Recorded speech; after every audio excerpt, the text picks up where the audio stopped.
I'm sorry. I didn't mean to leave y'all out. Oh, were there not enough copies? Yeah, a copy short. Okay. Is there anything else, ladies and gentlemen, on the workshop agenda that you want to address? There was one. I know. Yeah, okay. Go ahead. Yeah. Where is it? There's the one about the mayor's role. And I want to make it clear, Joe, you know that before you were elected, Sure. I brought this up and I met with you a couple of times, that I think what makes the council dysfunctional, or at least this one, is that the mayors tend to want to be more than they're supposed to be. I know they have their vision, but it creates problems when people think that when they're talking to the mayor or the mayor's out talking to them, that they're talking to the council. And the mayor really was designed to be ceremonial, other than, you know, the emergencies or, you know, receiving, being served or whatever. But I just really would like to see that happen again, and that the mayor really just, you go out and welcome people, you cut ribbons.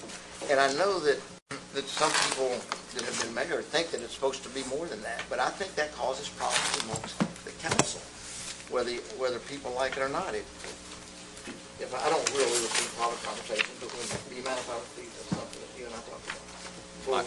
Yeah, I don't want to. Absolutely. Well, but even when I talked to you about it before, when we were both running, it was like, yeah, I know what you're talking about. When I was on council, I had a problem with the mayor doing it. And it has caused a problem for some of us because of whether it be the Mercedes Marquez calling.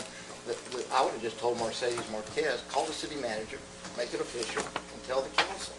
Because it creates problems. So I guess the discussion of that, and I talked about it last time, it just we kind of ended, and so I've kind of said everything already, but I just think the mayor needs to get back to being ceremonial and not really trying to be doing more than that. I don't know how to explain it other than that.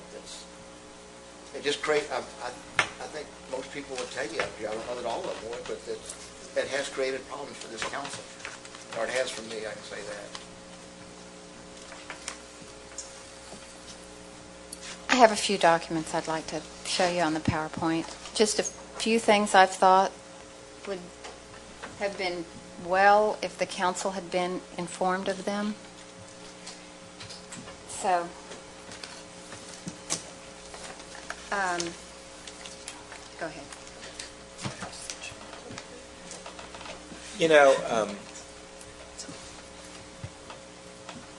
I haven't seen these yet, and I'm sure you would have let me see them if you wanted me to, but go ahead. Okay, well, they're all am I supposed to documents stay that in you here? I mean, prepared. do you want me to stay in here, Yeah. like, you know, I'm being very upfront. observe this? No, I mean, I'm just trying to figure out what we're doing here. Yeah. Well, this is just the charter section that provides Kind of a tutorial. the concept of what the mayor's role, which Okay. is the next one, please, Alicia. That it's the mayor is the head of the government for all ceremonial purposes. And the next, and the mayor shall have no other administrative powers or duties. And the next, this is the email to Mercedes Marquez, dated August 31st, 2010, which the council did not know about when this email was sent. The next one, please.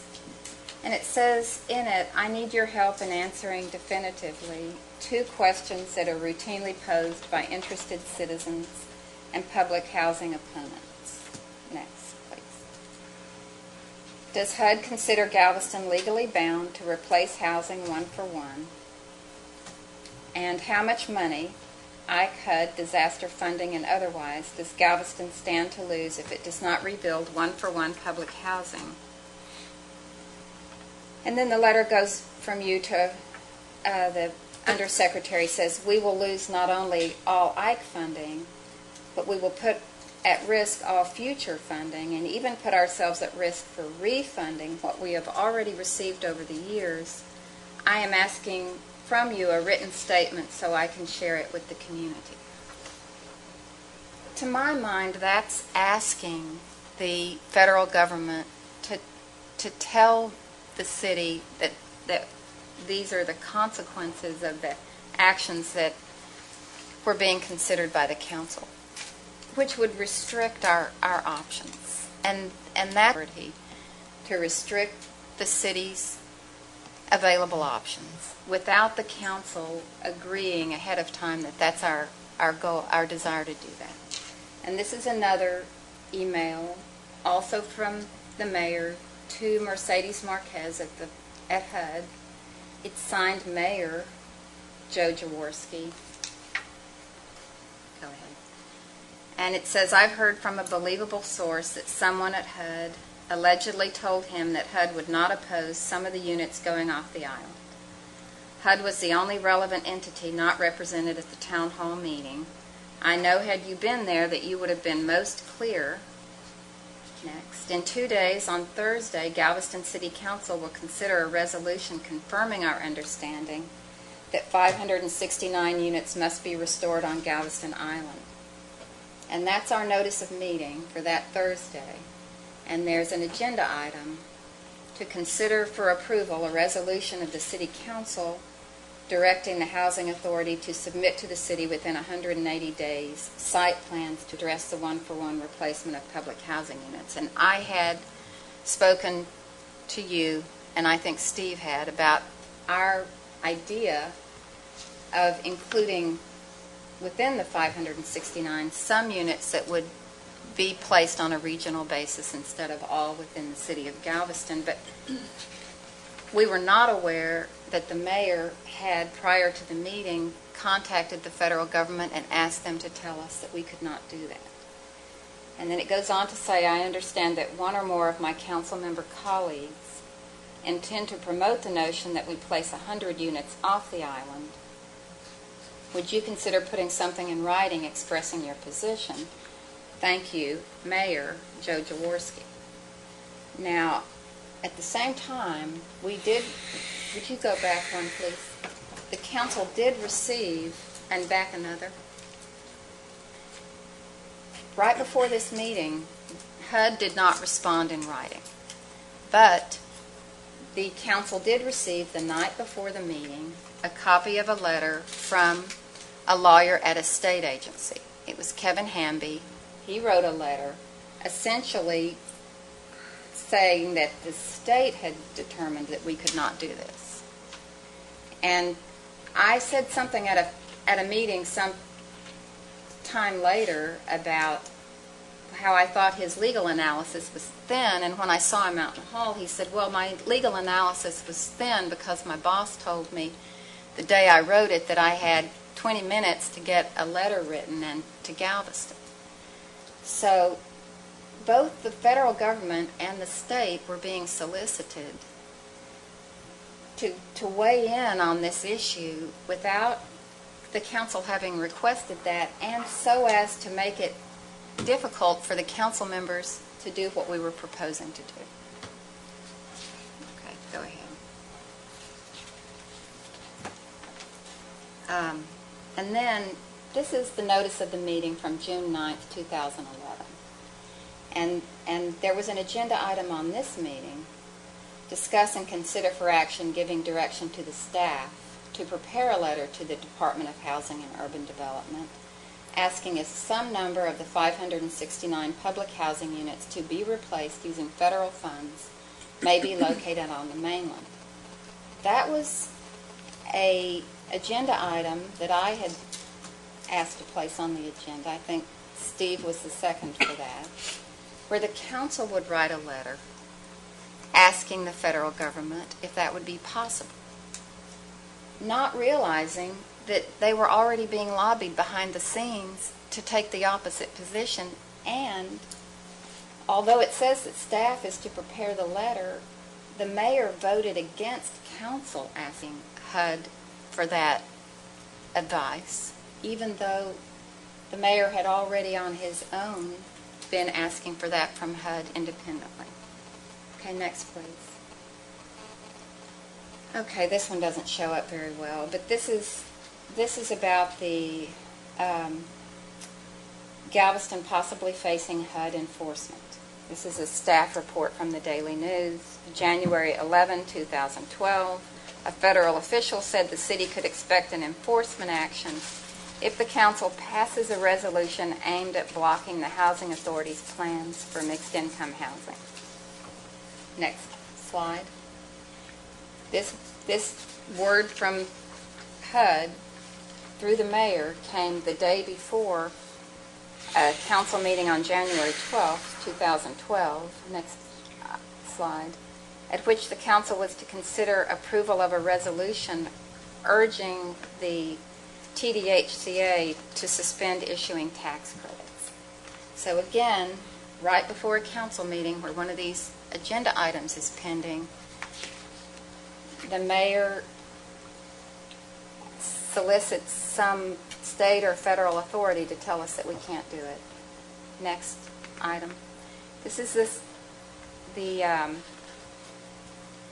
Daily News article published January 21st, 2012, 9 days later, where the U.S. Department of Housing and Urban Development declines to weigh in. But by then the council meeting has come and gone, and they do not indicate an intention to actually file enforcement actions against the city. Okay, next slide, please. This is a different item.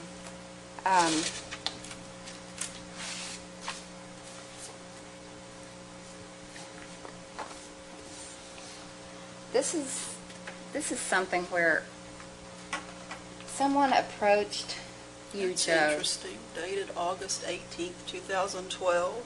Oh, I'm sorry. So now we're into time travel. That's 2011. That's my mistake. This is one where someone approached you, Joe, and asked if they could possibly have some kind of a presentation in the city. And the response was, please work with our city manager, Tom Eulenbeck, to set up a viewing. It may be that we do this at City Hall or at another venue, perhaps the Convention Center, perhaps the Moody Mansion. I'll gladly help. And this, I'm sure you had no idea that this turned out the way it did, but next slide. I'd personally, as well as officially, be interested. Please work with our city manager. It ended up, next slide, that our planning staff essentially had to put this entire thing on. This is an email from the people who had requested the event. They're writing our planning staff saying, have you settled on a place, a mailing list? I'm guessing that the key people from UTMB, the Port, GISD, Economic Development, Chamber, etc. will be asked to join us. If we want a crowd of 40 to 50, we'll need at least 200 to 400 people invited. We would love to see a draft of your e-blast invitation and any other promotional materials you produce. I'm happy to help. And there was more that was requested of our staff to prepare for that event. And then this is the last one. This is one about HGAC and WorkSource at McGuire Dent. And it's a letter, email from the mayor to Mike Kovacs and Barbara Sanderson. I just received a call from a man at HGAC relative to WorkSource. This is his telephone number. He advises that the city has asked WorkSource to vacate McGuire Dent for the summer. This is not good for our population seeking employment. We fought to make this an acceptable solution when WorkSource shut down their Galveston location. If we can provide a comparable facility, then fine. If we can't, we shouldn't just toss this out. The reason I asked for correspondence on this subject, and I think that may be it,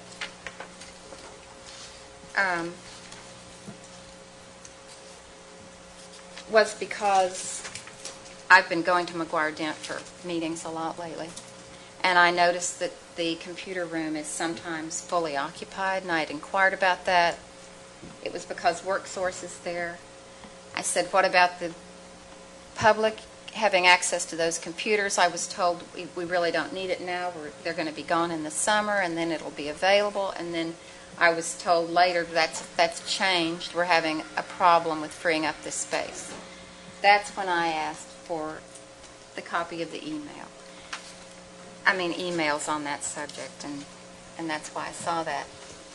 I just am not sure that council members would feel comfortable or be considered to be authorized to ask the city manager to have some department of the city put on an event for some outside group, or to give instructions that I want you to keep this program in place, even though it's going to interfere with the way our city our city functions function. And that's what I feel like we're talking about. With all due respect, and not trying to be mean to you, Joe. And it's something that has developed over time, not just beginning now with this administration, but where we're inching toward essentially, in fact, having a strong mayor form of government, where the prerogatives of the mayor exceed by a significant amount those of council members. And I don't believe that's what our charter envisions. So I share the concern that Steve's expressed. Well, Oh, go ahead. I'd like to say something. Yes, Diana. While we're on this chronological review and engaging in what I would call a game of sit and spin, you forgot to mention the date, and I believe, I can't remember the exact date, but Mercedes Marquez actually visited City Hall because of the concern of the question of building things off the island kept coming up. And she came and spoke, because it wasn't posted, she spoke directly to two council members, Councilmember Beaton and Councilmember Greenberg, in the mayor's office. And what was her message during that meeting to you? You know, what I took away from it was that she would be very happy if city officials would drop their efforts to adopt a regional solution or to press for a regional solution, but that she was not authorized or not prepared to actually quash that on behalf of the federal government.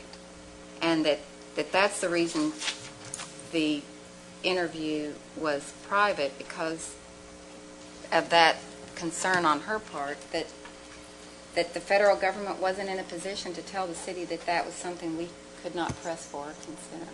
That's what I took away That's from it. not what she relayed to me. Well, I'll tell you what and the reason we met with her is because I think, Joe, you asked me to meet with her. I went in there. What I took away is she didn't really care about the people. She just cared about proving a point, that she really didn't care what was better for the people, that she just wanted to say they all had to be here. My deal through the whole thing has been, why not give people an option? I mean, I'm saying, I don't know what the regional concept would be per se, but there was even a deal where I came up with, we would put money into it. They build based on population of the different But wait, cities. it's not posted know- for us to Yeah. debate that Well, issue. let me- But you You know know? what? I think this is just a political ploy, and it just, again, is a mean-spirited discussion like we've had before. So, let it go. The rule is we have to have the 569 on this island.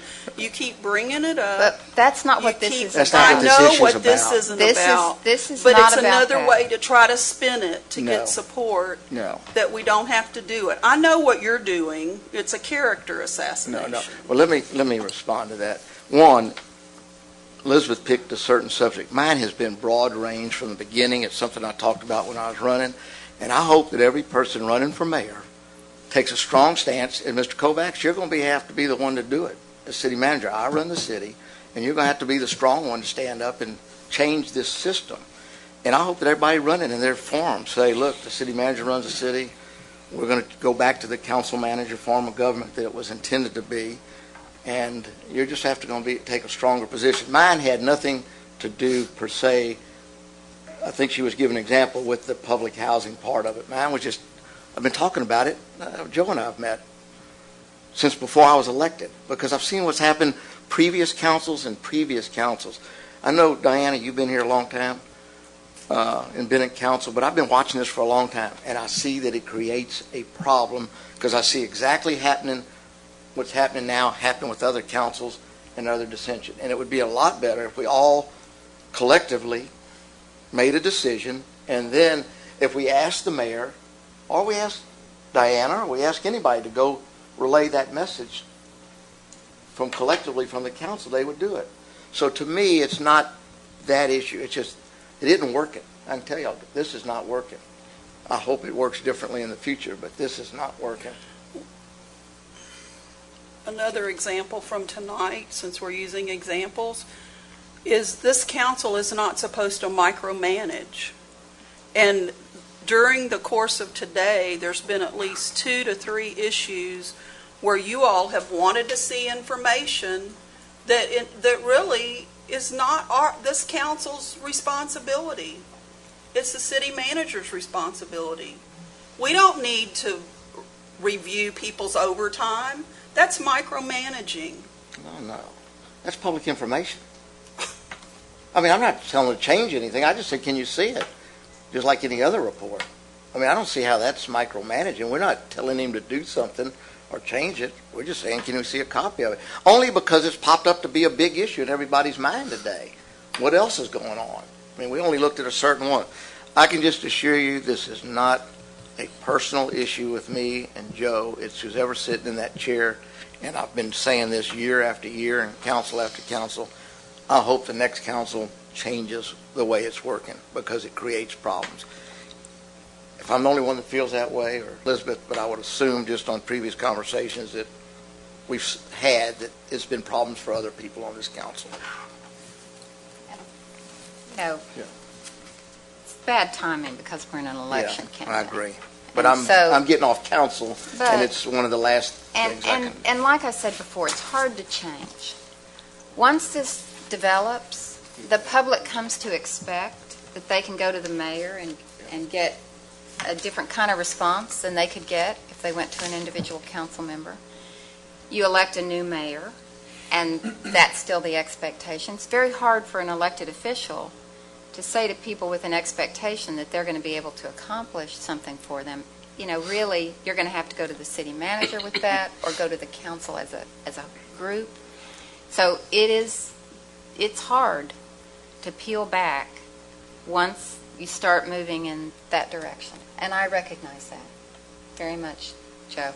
The reason I use those slides about public housing is because that's just an area where I personally have felt like, you know, I felt betrayed when I saw the open records documents and saw that had been going on and in an attempt to affect us. But I included the others as well because they were examples of direction given to staff that I, as a council member, don't feel I have the authority to do. And first of all, thank you for being patient. So I think that's what you one of your great expertise is that you do have a balance on that. The reason it's coming up now is just like this lobby ordinance. I talked about this before, and I got a couple more meetings after this one, so I did not want to let this just disappear like other issues. So that's why the timing's like it is and when it is. I mean, the lobby ordinance is almost 2 years later. It's just you get so much on the table, you don't get it done. But anyway, I just hope the next council tries to change that direction because I think the public generally thinks that. I've had the public telling me. I mean, I remember when they talking about hiring somebody, said, why are you involved in that? The city manager, when they say y'all hiring a city manager, why are you involved? Doesn't the mayor hire the city manager? I mean, people generally think that the mayor does run the city because we've allowed them to think that over the years. Now, what has happened is the mayor is the only person elected at large. So that does change from when this charter was written that everybody was elected. And then remember, the city council appointed the mayor, just like they appoint the park board. Then that got changed. But even back then, everybody was still elected at large and not by districts. So it does give more perception that the mayor, represents everybody and we only represent districts. I've tried to run to be in this position and represent the whole city, not just my district, but what's best for the city. And anyway, so I've said my piece, and I appreciate your patience and sitting there listening to it, Joe. Probably been more quiet than I would have been if somebody was doing this. Okay. Any Any more further questions? discussion on that? Okay, we're still in workshop? Yeah, we have a motion to adjourn the workshop? So moved. Okay, thank you. We are adjourned. Thank you.